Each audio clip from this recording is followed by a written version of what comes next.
If it came out that we were 100% living in a simulation, what would be the biggest indicator looking back? Long, but super weird and inexplicable. I know how this sounds, but I swear this really happened. I was a childhood bookworm.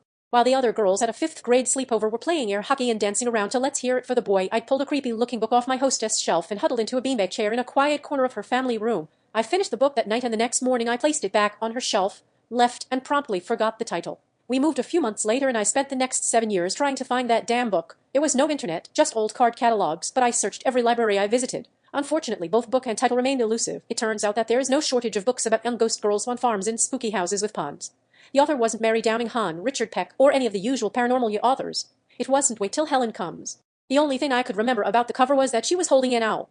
That didn't turn out to be helpful, either. In my sophomore year, I worked as a librarian's aide and spent roughly 2 hours in my school's library every day. To no avail. I'd literally searched through every book that contained the following keywords: ghost, haunted, spooky, scary, and mystery. But one afternoon, as I was shelving books in the biography section, something quite literally hit me on the head. It was a hardback book that had fallen off the top shelf in a section it didn't belong in. As soon as I picked it up and saw the hollow owl on the cover, I knew it was not a book logged into our system. Nobody knew how it got there. I was alone in the library. FYI, I just googled a novel, ghost story girl Pondo, and it was the top result. The ghost next door be Willie Fuchs John. If I'd just waited 32 years.